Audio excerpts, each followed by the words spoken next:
अगर आप भी लेना चाहते हैं देश दुनिया की तमाम जानकारी तो आज ही सब्सक्राइब करें हमारे चैनल को। साथ ही नीचे दिए बेल आइकन को जरूर दबाएं ताकि हर अपडेट आप तक पहुंच सके। नमस्कार। वर्ष 2021 का बजट असाधारण परिस्थितियों के बीच पेश किया गया है। इसमें यथार्थ का एहसास भी और विकास का विश्वास भी है। कोरोना ने दुनिया में जो प्रभाव पैदा किया उसने पूरी मानव जाति को हिलाकर रख दिया है।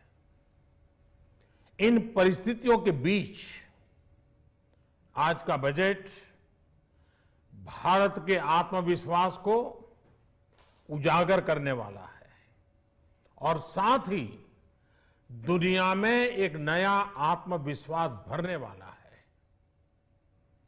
आज के बजट में आत्मनिर्भरता का विजन भी है और हर नागरिक, हर वर्ग का समावेश भी है। हम इस बजट में जिन सिद्धांतों को लेकर चले हैं वो हैं ग्रोथ के लिए नए अवसरों, नई संभावनाओं का विस्तार करना, युवाओं के लिए नए अवसरों का निर्माण करना, मानव संसाधन को एक नया आयाम देना, इंफ्रास्ट्रक्चर निर्माण के लिए नए नए क्षेत्रों को विकसित करना, आधुनिकता की तरफ आगे बढ़ना, नए सुधार लाना। साथियों, नियमों और प्रक्रियाओं को सरल बनाकर आम लोगों के जीवन में ईज ऑफ लिविंग को बढ़ाने पर इस बजट में जोर दिया गया है। ये बजट इंडिविजुअल्स, इन्वेस्टर्स, इंडस्ट्री और साथ ही इंफ्रास्ट्रक्चर सेक्टर में बहुत सकारात्मक बदलाव लाएगा। मैं इसके लिए देश की वित्त मंत्री निर्मला जी को और उनके साथी मंत्री अनुराग जी और उनकी टीम को बहुत बहुत बधाई देता हूं। साथियों, ऐसे बजट देखने को कम ही मिलते हैं जिसमें शुरू के 1-2 घंटों में ही इतने सकारात्मक रिस्पांस आए। कोरोना के चलते कई एक्सपर्ट्स ये मानकर चल रहे थे सरकार आम नागरिकों पर बोझ बढ़ाएगी, लेकिन फिस्कल सस्टेनेबिलिटी के प्रति अपने दायित्वों को ध्यान में रखते हुए सरकार ने बजट साइज बढ़ाने पर जोर दिया।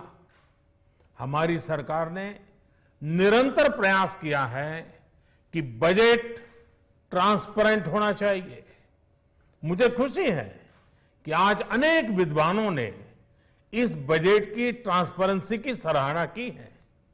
साथियों, भारत कोरोना की लड़ाई में रिएक्टिव होने के स्थान पर हमेशा ही प्रोएक्टिव रहा है।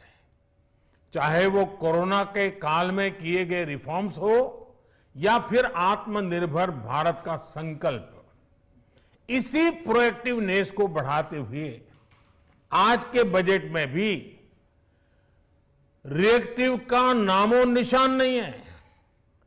साथ ही हम एक्टिव पर, स्टेटस को पर भी अटके नहीं हैं और हमने इस बजट में भी प्रोएक्टिव बजट देकर के देश के सामने प्रोएक्टिव होने का संदेश दिया है। यह बजट उन सेक्टर्स पर विशेष रूप से केंद्रित है जिनसे वेल्थ और वेलनेस दोनों ही तेज गति से बढ़ेंगे, जान भी जहान भी।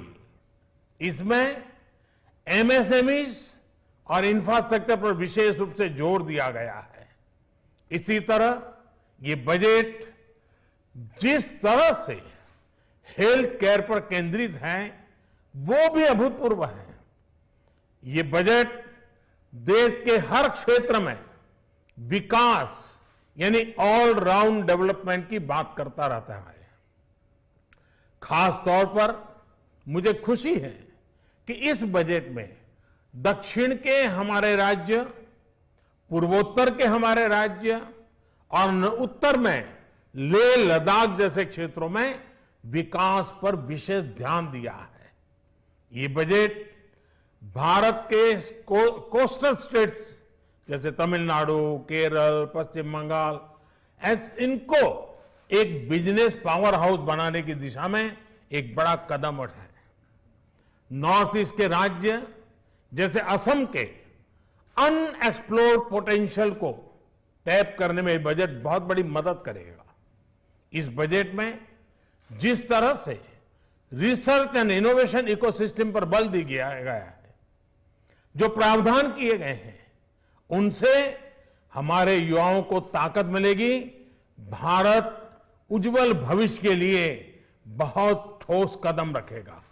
साथियों, देश के सामान्य मानवी का, महिलाओं का जीवन आसान बनाने के लिए उनके स्वास्थ्य, स्वच्छता, पोषण, शुद्ध जल और अवसरों की समानता, इस पर इस बजट में विशेष बल दिया गया है।